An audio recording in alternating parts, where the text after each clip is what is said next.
মুড়ি কাটা পেঁয়াজের দাম ঢাকা থেকে। প্রিয় দর্শক, আমরা আজ সরাসরি যুক্ত হব একজন ইম্পোর্টার, একজন আমদানিকারক এবং পাশাপাশি রয়েছেন একজন কমিশন এজেন্সির প্রতিষ্ঠাতা। আমরা সরাসরি যুক্ত হচ্ছি। আসসালামু আলাইকুম। ওয়ালাইকুম আসসালাম। কেমন আছেন? আছি আলহামদুলিল্লাহ, ভালো আছি। আপনার এই কমিশন এজেন্সি চলছে কেমন? হ্যাঁ আছে, মোটামুটি ভালো আছে। পেঁয়াজ বেচাবেচি চলছে কেমন? হ্যাঁ আজকে বিক্রি ভালো আছে। আচ্ছা, এলসির কি অবস্থা ভাই? এলসি বাজার তো একই অবস্থায় আছে, কিন্তু সামনে এলসি বন্ধ হওয়ার সম্ভাবনা একটা আছে। সার হ্যাঁ। বিষ কীটনাশকের কি অবস্থা? না ওটা তো ঊর্ধ্বমুখী। একদমই। জি। সার নাকি দিনের বেলা পাওয়া যাচ্ছে না? না ওটার সিন্ডিকেট যারা করতেছে ওদেরকে পদক্ষেপ নেওয়া দরকার, ওদেরকে আইনে আনানো দরকার।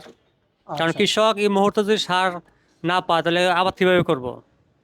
কৃষক বলেছেন এক এক বস্তা সারের যে দাম রয়েছে, হুম মানে কোনো কোনো বস্তা 500 বেড়েছে, কোনো কোনো স্প্রে যে বোতল রয়েছে হুম সেখানে 250 থেকে 300 টাকা বেড়েছে। হুম জৈব সারের বাজারে বেড়েছে প্রায় 400 টাকা। হুম এবং আরো কি কি সার রয়েছে, এক একটা সারে বা 300 থেকে 200, 500, 600, 800 করে বাড়ছে। হুম। আসলে যদি এইভাবে বাড়তে থাকে, কৃষকরা তো আগামীতে লস খেয়ে যাবে। না এই বাড়তি তো সরকার তো বাড়াইছে না। বর্তমান যে কেয়ারটেকার গভর্নমেন্ট এরা তো বাড়ায় না, বাড়াইছে কারা যারা ওই যে ডিলারশিপ নিয়েছিল ওরা বাড়াইছে। মালে কৃত্রিম সংকট তৈরি কইরা দেখা যাচ্ছে 1200 টাকা সার 1800-2000 টাকা বিক্রি হতেছে, কিন্তু ওরা হলো মধ্যস্বত্ব যারা মানে ডিলারগুলি ওরা করতেছে। কিন্তু আমি জানতে চাই ভাই, আপনি একটু কিছুক্ষণ আগে বলছেন কেয়ারটেকার গভর্নমেন্ট, কিন্তু জি গভর্নমেন্টের যে অবস্থান, জি গভর্নমেন্ট কিংবা সরকার, জি। সরকারের কিন্তু দায়িত্ব যে দেশের ভিতরে ওনার যে কোন নেতা কিংবা কোন প্রতিনিধি হুম আসলে কি কাজ করছেন, জনগণকে সেবা দিচ্ছেন কিনা হুম। সেটা দেখা উচিত। জি কিন্তু সেটা না দেখে আমরা শুনতে পাচ্ছি যে আর উল্টা টাকা নিয়ে যাচ্ছে কৃষকের কাছ থেকে, জনগণের কাছ থেকে। সেই বিষয়টা কতটুকু সত্য একটু জানতে পারছি। না এটা সম্পূর্ণ সত্য, কারণ হলো এখানে কেয়ারটেকার গভর্নমেন্ট যারা আছে এদের কিছু ব্যর্থতা আছে।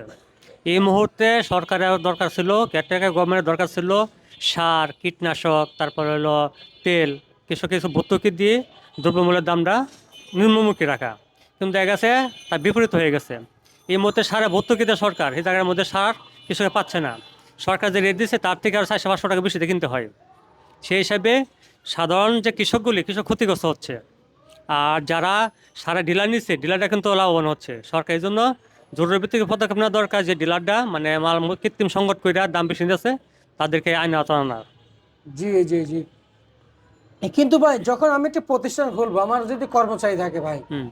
আমার অবশ্যই দেখবো যে আমার সেই কর্মচারীরা কিভাবে কাজ করে, জি। কিভাবে কাজ করছে, ঠিকমতো বেচা বিক্রি করছে কিনা, কিংবা ঠিকমতো টাকা নিচ্ছে কিনা, হুম কোনো কাস্টমারের সাথে কোনো দুর্নীতি করছে কিনা। হুম ঠিক ওইভাবেই আমাদের কৃষি মন্ত্রণালয় আর যারা আছেন বাণিজ্য উপদেষ্টা আছেন হুম এবং যারা বাণিজ্যিকভাবে যুক্ত আছেন মন্ত্রণালয়ের সাথে, হুম তাদেরকে আমাদের গভর্নমেন্ট দেখা উচিত হুম যে আসলে আমার এই কর্মকর্তাগুলো কাজ করছে কিনা ঠিক মতো, আর আমার দেশের কৃষকরা কিভাবে সামনে আগাইতে পারছে কিনা, এবং কৃষকদেরকে কোনো পরামর্শ দিচ্ছে কিনা, সেটা আমাদের দেখা উচিত না? জি।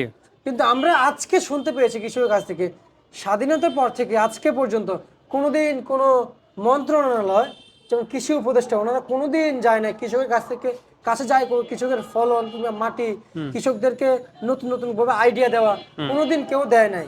জি শুধু ক্ষমতায় আসছে আর গেছে, এমনটাই শুনতে পাচ্ছি। আপনি তো একজন কৃষকের সন্তান, আপনি কিভাবে বুঝতেছেন এই বিষয়টা একটু জানাবেন। না আসলে তো যে কথাটা বললেন ওটা তো একটা বাণিজ্য মন্ত্রী হোক আর বাণিজ্য উপদেষ্টা হোক তারা তো কৃষকের কাছে যা পসিবল না। ওরকম একটা মাধ্যমে সবগুলো নিউজ পা।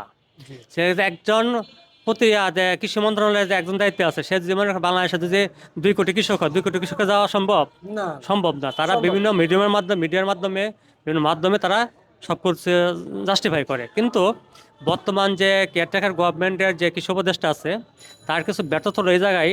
সে গত কিছুদিন আগে একটা ঘোষণা দিয়েছিল মুড়ি কাটা পেঁয়াজ যদি 60 থেকে 70 টাকা থাকে তাহলে পেঁয়াজের আইপি দিবে না।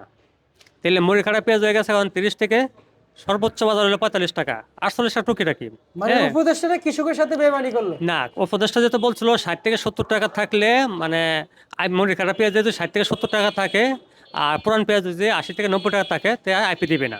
জি। সে জায়গার মধ্যে পুরান পেঁয়াজ আসা পড়ছে ওখানে 50 থেকে 55, আর নতুন পেঁয়াজ আসা পড়ছিল মানে 35 টাকা থেকে সর্বোচ্চ 45 টাকা। তাহলে এখন তারা আইপিটা কেন দিল? প্রথম কথা। দ্বিতীয় কথা হলো যে আগে যারা আইপি দিছিল ওই আইপিটা দেওয়ার পর নতুন করে আবার আইপি অ্যাপ্লিকেশন নিচ্ছে। তার মানে এরা কোন পদক্ষেপে আগে যাচ্ছে এটা আসলে ওরে ভালো জানে। কিন্তু বিগত সরকারের আমলে ডিসেম্বর থেকে আইপি বন্ধ করে দিত। আচ্ছা আর আচ্ছা এই বছর দীর্ঘদিন আইপি বন্ধ রেখে ডিসেম্বর আইপি দিছে। এটা এই জন্য সম্পূর্ণ বিপরীত করছে। জি জি এই জন্য আমি কৃষকের মুখ থেকে শুনতে পাচ্ছি যে কৃষক বলেছিল যে আমাদের কৃষকদের জন্য আমাদের সেই সাবেক সরকার প্রয়োজন ছিল, কারণ উনি থাকলে আমাদের এলসি আসে না। হুম। কিন্তু এলসি দেয়, কিন্তু সময় মতো দেয় এবং সময় মতো বন্ধ করে দেয়। জি। কি এটা কি আমাদের কৃষকদের স্বার্থে? হুম। কিন্তু এই কিছুক্ষণ আগে শুনলাম জি। কৃষকের কাছ থেকে, আমার কাছে এখনো সেই সংবাদ আছে। কিন্তু এখন যে অবস্থান, কৃষকেরা কি সামনে আগাইতে পারছে না? না, কৃষক সামনে আগাতে পারছে না। বর্তমান যারা আছে ওরা কিন্তু কিছু কিছু বললাম না, কিছু দিন বোল্ড ডিসিশন নিচ্ছে, যে ডিসিশনটা মানে আর আগে নেওয়া দরকার ছিল, অক্টোবর নভেম্বর আইপি দেওয়া দরকার ছিল, ডিসেম্বর আইপি বন্ধ করা দরকার ছিল। সে জায়গার মধ্যে এখন অক্টোবর নভেম্বর বন্ধ রেখে ডিসেম্বরে আইপি দিচ্ছে এবং কৃষককে মারার জন্য আইপিটা দিচ্ছে। তারপর দ্বিতীয় কথা হলো, এই সময় কৃষকদের সারের জন্য ভর্তুকি দিয়ে সারের নিয়ন্ত্রণ করা দরকার ছিল বাজারটা, কিন্তু সারের বাজার ঊর্ধ্বমুখী। সরকার এই মুহূর্তে যদি খোলা বাজারে যদি সার বিক্রি করে তাহলে কিন্তু ওই সিন্ডিকেট থাকবে না। এই সিন্ডিকেটটা যারা আছে, যারা ডিলারশিপ নিচ্ছে, ওরা দেখা যাচ্ছে কৃত্রিম সংকট কইরা সারটা ঊর্ধ্বমুখী করছে।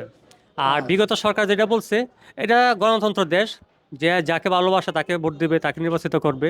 হ্যাঁ, কিন্তু কৃষকের স্বার্থ চিন্তা করলে সকল সরকারের আমলে কৃষক শোষিত হয়। জি হুম। কিছু সরকারের আমলে শোষিত কম হয়, কিছু সরকার শোষিত বেশি হয়। কিন্তু কৃষক সর্বদিক দিয়ে শোষিত।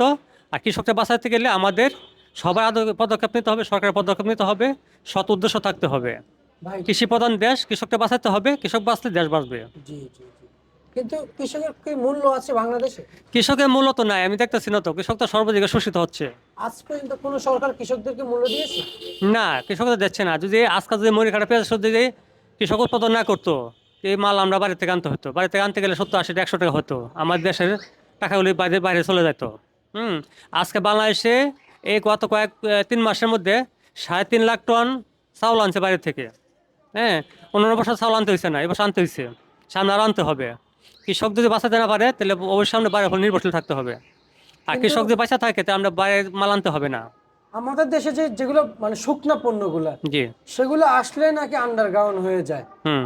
তো যদি আন্ডারগ্রাউন্ড হয়ে যায় তাহলে আনার কি প্রয়োজন ভাই? ওটা তো সিন্ডিকেট করে করে, বিগত সরকার আমলে সিন্ডিকেট ছিল, এখনও সিন্ডিকেট আছে, সিন্ডিকেটটা ভাঙতে হবে। আচ্ছা আচ্ছা।